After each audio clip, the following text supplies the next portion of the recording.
Colonel's Lady, a short story by Somerset Maugham.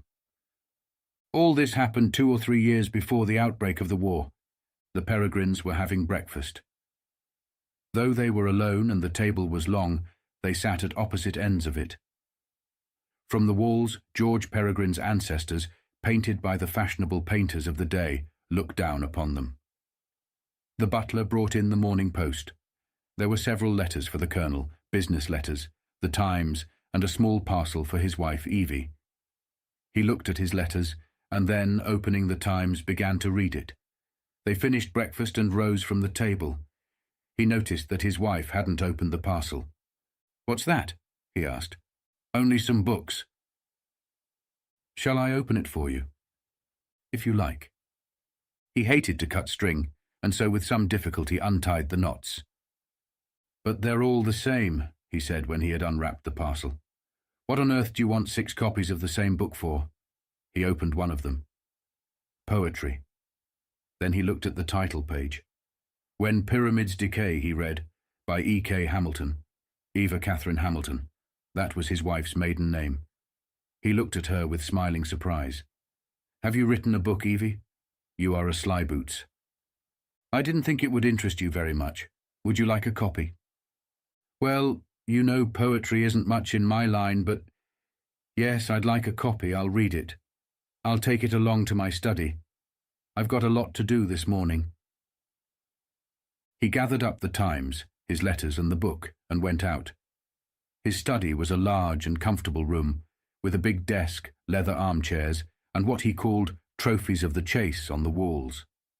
On the bookshelves were works of reference, books on farming, gardening, fishing and shooting, and books on the last war in which he had won an M.C. and a D.S.O. For before his marriage he had been in the Welsh Guards. At the end of the war he retired and settled down to the life of a country gentleman in the spacious house, some 20 miles from Sheffield, which one of his forebears had built in the reign of George III.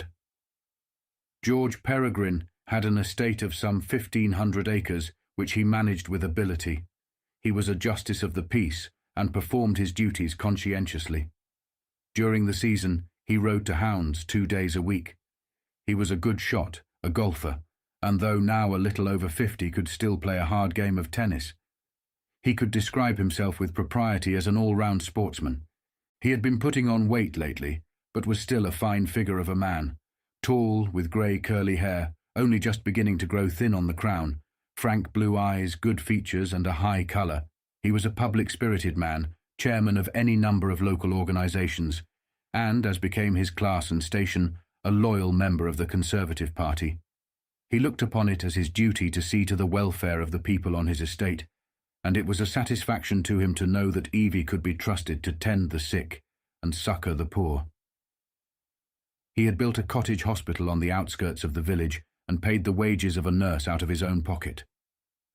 All he asked of the recipients of his bounty was that at elections, county or general, they should vote for his candidate. He was a friendly man, affable to his inferiors, considerate with his tenants, and popular with the neighbouring gentry. He would have been pleased and at the same time slightly embarrassed if someone had told him he was a jolly good fellow. That was what he wanted to be. He desired no higher praise. It was hard luck that he had no children. He would have been an excellent father, kindly but strict, and would have brought up his sons as gentlemen's sons should be brought up, sent them to Eton, taught them to fish, shoot and ride. As it was, his heir was a nephew, son of his brother killed in a motor accident. Not a bad boy, but not a chip off the old block, no sir, far from it. And would you believe it, his fool of a mother was sending him to a co-educational school. Evie had been a sad disappointment to him. Of course she was a lady, and she had a bit of money of her own. She managed the house uncommonly well, and she was a good hostess. The village people adored her. She had been a pretty little thing when he married her, with a creamy skin, light brown hair and a trim figure, healthy too and not a bad tennis player. He couldn't understand why she'd had no children. Of course she was faded now. She must be getting on for 45. Her skin was drab, her hair had lost its sheen and she was as thin as a rail. She was always neat and suitably dressed, but she didn't seem to bother how she looked. She wore no makeup and didn't even use lipstick. Sometimes at night, when she dolled herself up for a party, you could tell that once she'd been quite attractive, but ordinarily she was, well, the sort of woman you simply didn't notice. A nice woman, of course, a good wife, and it wasn't her fault if she was barren, but it was tough on a fellow who wanted an heir of his own loins. She hadn't any vitality. That's what was the matter with her. He supposed he'd been in love with her when he asked her to marry him, at least sufficiently in love for a man who wanted to marry and settle down. But with time, he discovered that they had nothing much in common. She didn't care about hunting, and fishing bored her. Naturally, they drifted apart. He had to do her the justice to admit that she'd never bothered him. There'd been no scenes. They had no quarrels. She seemed to take it for granted that he should go his own way. When he went up to London now and then, she never wanted to come with him. He had a girl there. Well, she wasn't exactly a girl. She was 35 if she was a day. But she was blonde and luscious, and he only had to wire ahead of time, and they'd dine, do a show, and spend the night together. Well, a man, a healthy, normal man, had to have some fun in his life. The thought crossed his mind that if Evie hadn't been such a good woman, she'd have been a better wife. But it was not the sort of thought that he welcomed, and he put it away from him. George Peregrine finished his Times, and being a considerate fellow rang the bell and told the butler to take it to Evie. Then he looked at his watch. It was 10:30, and at 11 he had an appointment with one of his tenants. He had half an hour to spare. "I'd better have a look at Evie's book," he said to himself. He took it up with a smile. Evie had a lot of highbrow books in her sitting room, not the sort of books that interested him, but if they amused her, he had no objection to her reading them. He noticed that the volume he now held in his hand contained no more than 90 pages. That was all to the good. He shared Edgar Allan Poe's opinion that poems should be short, but as he turned the pages, he noticed that several of Evie's had long lines of irregular length and didn't rhyme. He didn't like that. At his first school, when he was a little boy, he remembered learning a poem that began, "The boy stood on the burning deck," and later, at Eton, one that started, "Ruin seize thee, ruthless king," and then there was Henry V. They'd had to take that one half. He stared at Evie's pages with consternation. "That's not what I call poetry," he said. Fortunately, it wasn't all like that. Interspersed with the pieces that looked so odd, lines of 3 or 4 words, and then a line of 10 or 15, there were little poems, quite short, that rhymed, thank God, with the lines all the same length. Several of the pages were just headed with the word sonnet, and out of curiosity he counted the lines. There were 14 of them. He read them. They seemed all right, but he didn't quite know what they were all about. He repeated to himself, "Ruin seize thee, ruthless king." Poor Evie, he sighed. At that moment the farmer he was expecting was ushered into the study, and putting the book down, he made him welcome. They embarked on their business. "I read your book, Evie," he said as they sat down to lunch. "Jolly good. Did it cost you a packet to have it printed?" "No, I was lucky. I sent it to a publisher and he took it." "Not much money in poetry, my dear," he said in his good-natured, hearty way.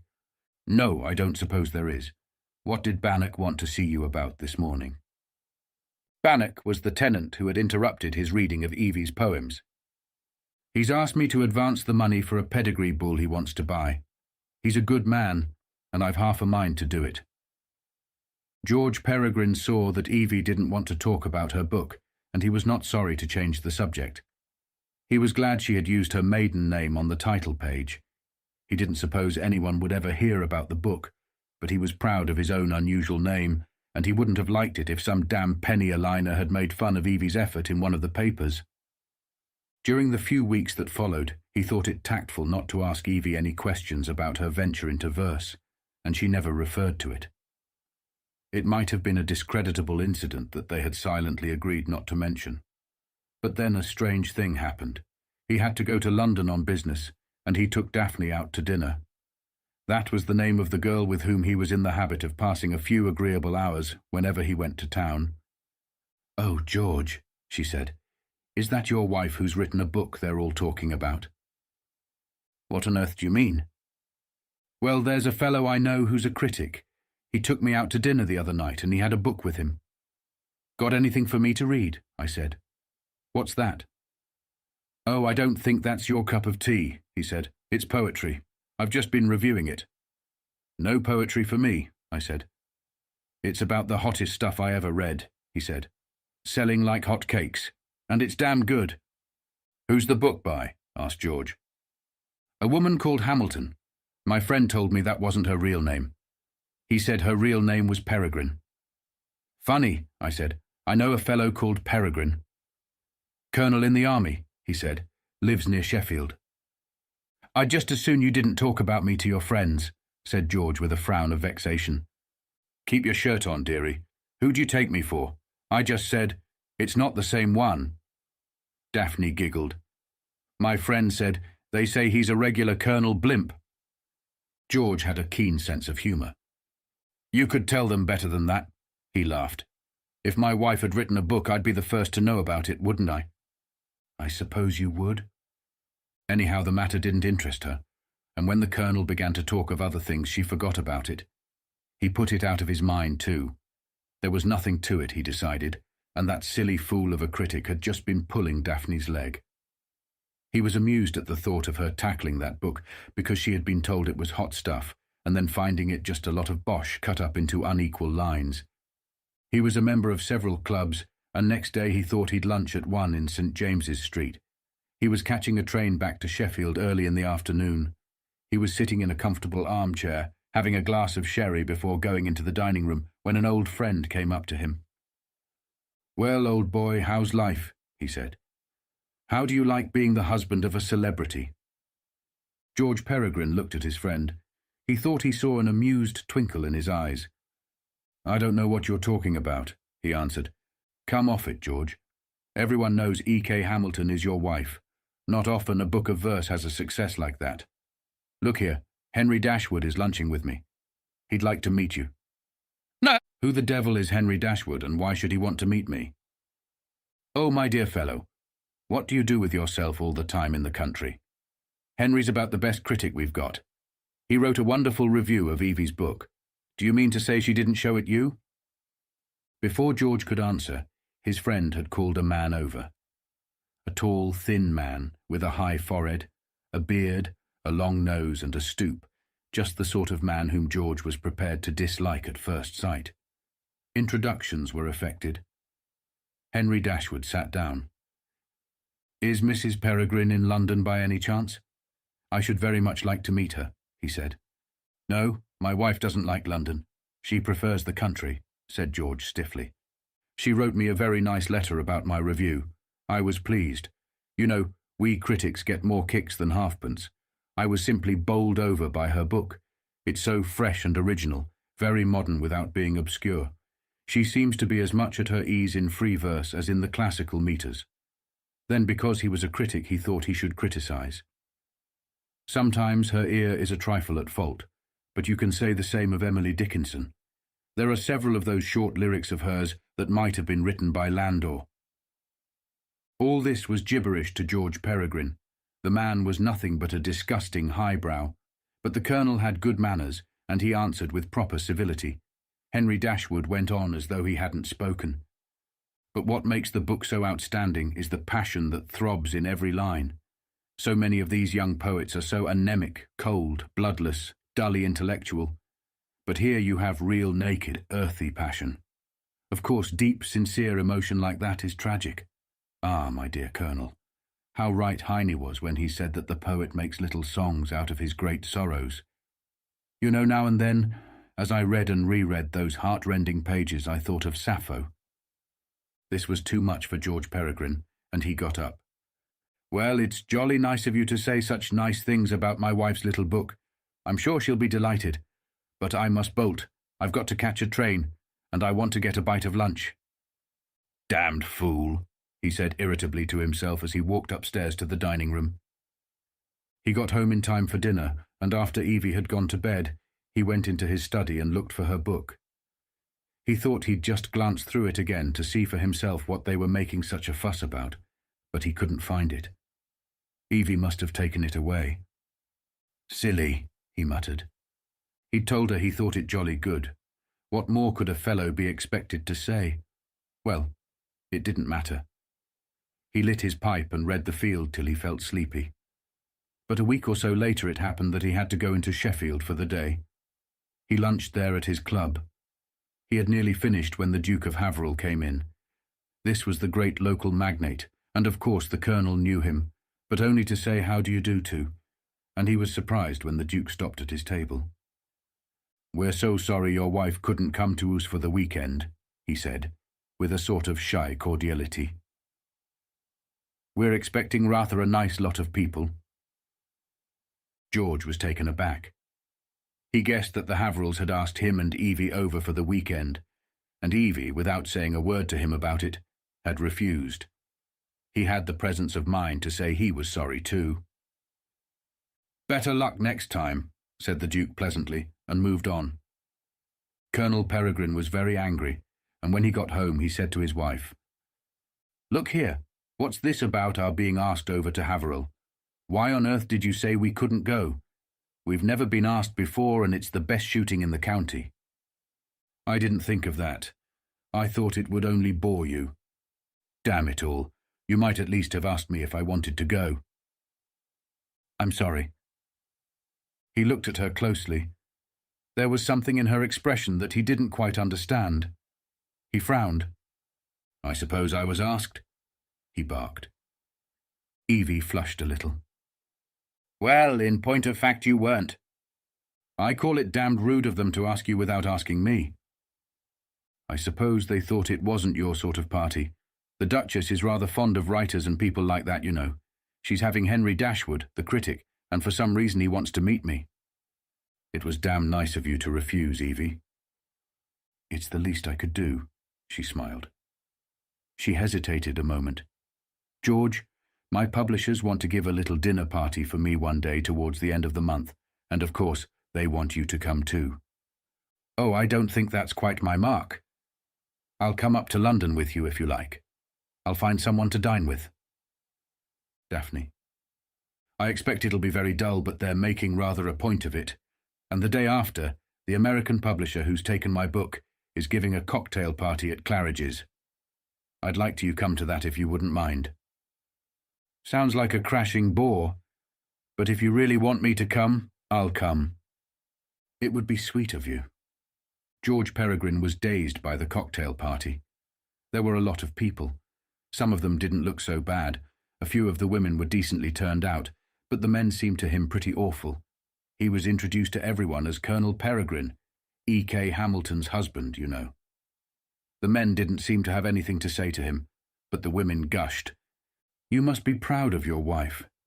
Isn't it wonderful? You know, I read it right through at a sitting. I simply couldn't put it down, and when I'd finished, I started again at the beginning and read it right through a second time. I was simply thrilled." The English publisher said to him, "We've not had a success like this with a book of verse for 20 years. I've never seen such reviews." The American publisher said to him, "It's swell. It'll be a smash hit in America. You wait and see." The American publisher had sent Evie a great spray of orchids. Damned ridiculous, thought George.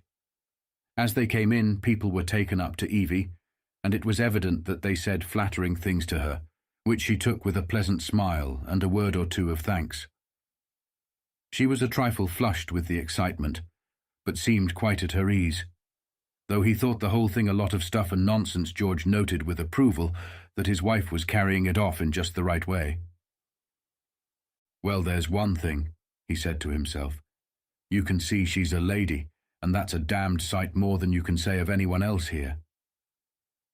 He drank a good many cocktails, but there was one thing that bothered him. He had a notion that some of the people he was introduced to looked at him in rather a funny sort of way. He couldn't quite make out what it meant. And once when he strolled by two women who were sitting together on a sofa, he had the impression that they were talking about him. and after he passed he was almost certain they tittered. He was very glad when the party came to an end. In the taxi on their way back to their hotel, Evie said to him, "You were wonderful, dear. You made quite a hit. The girls simply raved about you. They thought you so handsome." "Girls," he said bitterly. "Old hags. Were you bored, dear?" "Stiff." She pressed his hand in a gesture of sympathy. "I hope you won't mind if we wait and go down by the afternoon train. I've got some things to do in the morning." "No, that's all right. Shopping." "I do want to buy one or two things, but I've got to go and be photographed. I hate the idea, but they think I ought to be. For America, you know." He said nothing, but he thought. He thought it would be a shock to the American public when they saw the portrait of the homely, desiccated little woman who was his wife. He'd always been under the impression that they liked glamour in America. He went on thinking, and next morning when Evie had gone out he went to his club and up to the library. There he looked up recent numbers of the Times literary supplement, the New Statesman and the Spectator. Presently he found reviews of Evie's book. He didn't read them very carefully, but enough to see that they were extremely favourable. Then he went to the booksellers in Piccadilly where he occasionally bought books. He'd made up his mind that he had to read this damned thing of Evie's properly, but he didn't want to ask her what she'd done with the copy she'd given him. He'd buy one for himself. Before going in he looked in the window, and the first thing he saw was a display of When Pyramids Decay. Damned silly title. He went in. A young man came forward and asked if he could help him. "No, I'm just having a look round." It embarrassed him to ask for Evie's book, and he thought he'd find it for himself and then take it to the salesman. But he couldn't see it anywhere, and at last, finding the young man near him, he said in a carefully casual tone, "By the way, have you got a book called When Pyramids Decay?" "The new edition came in this morning. I'll get a copy." In a moment the young man returned with it. He was a short, rather stout young man, with a shock of untidy carroty hair and spectacles. George Peregrine, tall, upstanding, very military, towered over him. "Is this a new edition, then?" he asked. "Yes, sir. The 5th. It might be a novel, the way it's selling." George Peregrine hesitated a moment. "Why do you suppose it's such a success? I've always been told no one reads poetry." "Well, it's good, you know. I've read it myself." The young man, though obviously cultured, had a slight Cockney accent, and George quite instinctively adopted a patronizing attitude. "It's the story they like. Sexy, you know, but tragic." George frowned a little. He was coming to the conclusion that the young man was rather impertinent. No one had told him anything about there being a story in the damned book, and he had not gathered that from reading the reviews. The young man went on. "Of course it's only a flash in the pan, if you know what I mean. The way I look at it, she was sort of inspired like by a personal experience, like Houseman was with the Shropshire lad. She'll never write anything else." "How much is the book?" said George coldly to stop his chatter. "You needn't wrap it up, I'll just slip it into my pocket." The November morning was raw, and he was wearing a greatcoat. At the station he bought the evening papers and magazines, and he and Evie settled themselves comfortably in opposite corners of a first-class carriage, and read. At 5 o'clock they went along to the restaurant car to have tea and chatted a little. They arrived. They drove home in the car which was waiting for them. They bathed, dressed for dinner, and after dinner Evie, saying she was tired out, went to bed. She kissed him, as was her habit, on the forehead. Then he went into the hall, took Evie's book out of his greatcoat pocket, and going into the study began to read it. He didn't read verse very easily, and though he read with attention, every word of it, the impression he received was far from clear. Then he began at the beginning again and read it a second time. He read with increasing malaise, but he was not a stupid man, and when he had finished, he had a distinct understanding of what it was all about. Part of the book was in free verse, part in conventional meters, but the story it related was coherent and plain to the meanest intelligence. It was the story of a passionate love affair between an older woman, married, and a young man.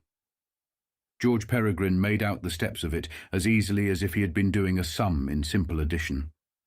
Written in the first person, it began with the tremulous surprise of the woman past her youth when it dawned upon her that the young man was in love with her. She hesitated to believe it. She thought she must be deceiving herself. And she was terrified when on a sudden she discovered that she was passionately in love with him. She told herself it was absurd. With the disparity of age between them, nothing but unhappiness could come to her if she yielded to her emotion. She tried to prevent him from speaking, but the day came when he told her that he loved her and forced her to tell him that she loved him too. He begged her to run away with him. She couldn't leave her husband, her home. And what life could they look forward to, she, an aging woman, he so young? How could she expect his love to last? She begged him to have mercy on her. But his love was impetuous. He wanted her. He wanted her with all his heart. And at last, trembling, afraid, desirous, she yielded to him. Then there was a period of ecstatic happiness. The world, the dull, humdrum world of every day, blazed with glory. Love songs flowed from her pen. The woman worshipped the young, virile body of her lover. George flushed darkly when she praised his broad chest and slim flanks, the beauty of his legs and the flatness of his belly. Hot stuff, Daphne's friend had said. It was that all right. Disgusting. There were sad little pieces in which she lamented the emptiness of her life, when, as must happen, he left her, but they ended with a cry that all she had to suffer would be worth it for the bliss that for a while had been hers. She wrote of the long, tremulous nights they passed together and the languor that lulled them to sleep in one another's arms. She wrote of the rapture of brief stolen moments when, braving all danger, their passion overwhelmed them and they surrendered to its call. She thought it would be an affair of a few weeks, but miraculously it lasted. One of the poems referred to 3 years having gone by without lessening the love that filled their hearts. It looked as though he continued to press her to go away with him, far away, to a hill town in Italy, a Greek island, a walled city in Tunisia, so that they could be together always, for in another of the poems she besought him to let things be as they were. Their happiness was precarious. Perhaps it was owing to the difficulties they had to encounter and the rarity of their meetings that their love had retained for so long its first enchanting ardour. Then on a sudden the young man died. How, when or where George could not discover. There followed a long heartbroken cry of bitter grief, grief she could not indulge in, grief that had to be hidden. She had to be cheerful, give dinner parties and go out to dinner, behave as she had always behaved, though the light had gone out of her life and she was bowed down with anguish. The last poem of all was a set of 4 short stanzas, in which the writer, sadly resigned to her loss, thanked the dark powers that rule man's destiny, that she had been privileged at least for a while to enjoy the greatest happiness that we poor human beings can ever hope to know. It was 3 o'clock in the morning when George Peregrine finally put the book down. It had seemed to him that he heard Evie's voice in every line. Over and over again he came upon turns of phrase he had heard her use. There were details that were as familiar to him as to her. There was no doubt about it. It was her own story she had told, and it was as plain as anything could be that she had had a lover, and her lover had died. It was not anger so much that he felt, nor horror or dismay, though he was dismayed, and he was horrified, but amazement. It was as inconceivable that Evie should have had a love affair, and a wildly passionate one at that, as that the trout in a glass case over the chimney-piece in his study, the finest he had ever caught, should suddenly wag its tail. He understood now the meaning of the amused look he had seen in the eyes of that man he had spoken to at the club. He understood why Daphne, when she was talking about the book, had seemed to be enjoying a private joke, and why those 2 women at the cocktail party had tittered when he strolled past them. He broke out into a sweat. Then on a sudden he was seized with fury, and he jumped up to go and awake Evie and ask her sternly for an explanation. But he stopped at the door. After all, what proof had he? A book.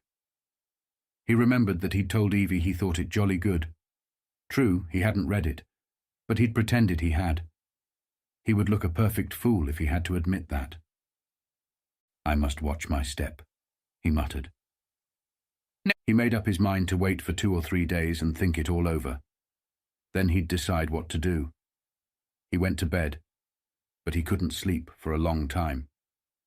Evie, he kept on saying to himself. Evie, of all people. They met at breakfast next morning as usual. Evie was as she always was, quiet, demure and self-possessed, a middle-aged woman who made no effort to look younger than she was, a woman who had nothing of what he still called it. He looked at her as he hadn't looked at her for years.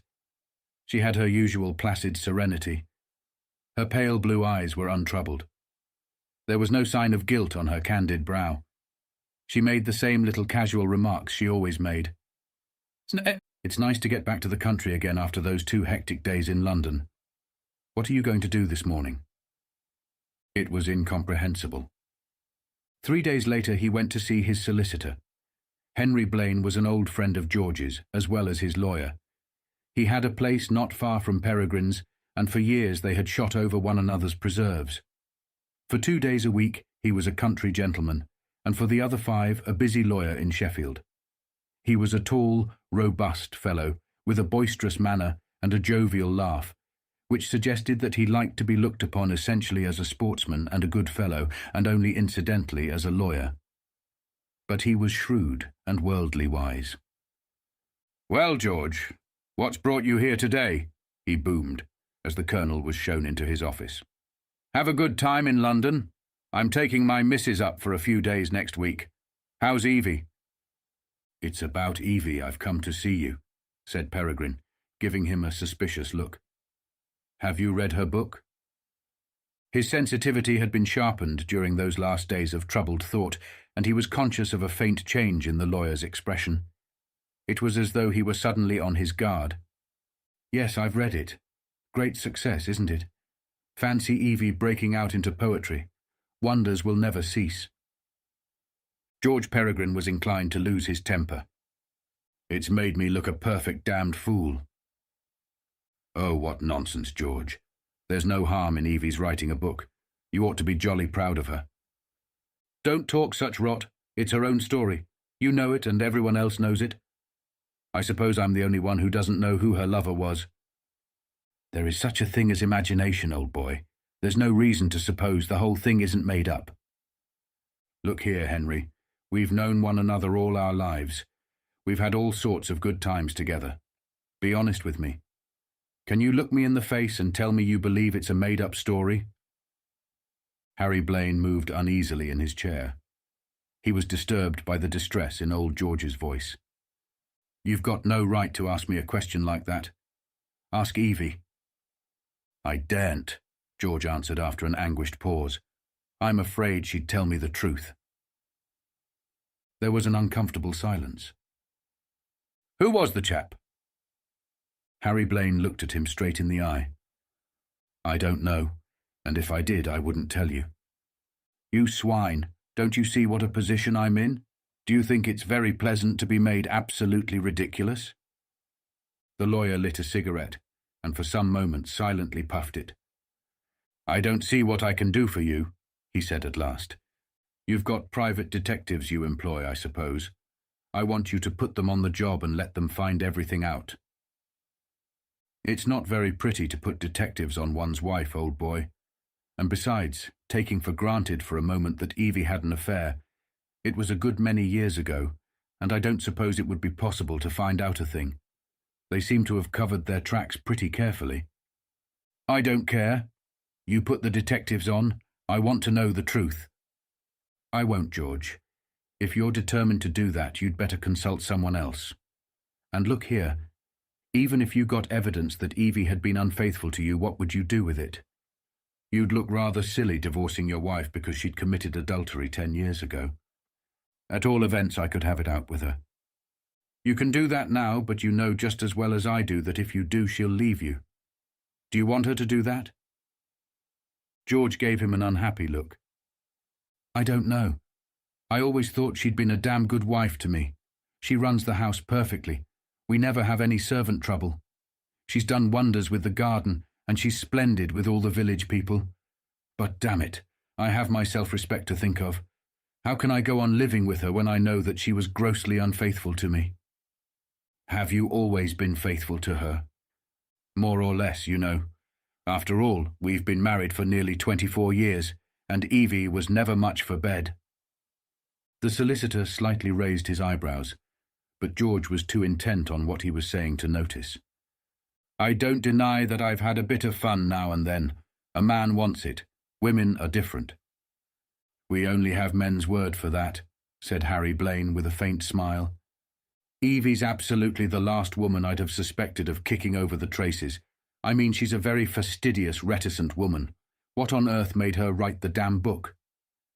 I suppose it was a very poignant experience, and perhaps it was a relief to her to get it off her chest like that. Well, if she had to write it, why the devil didn't she write it under an assumed name? She used her maiden name.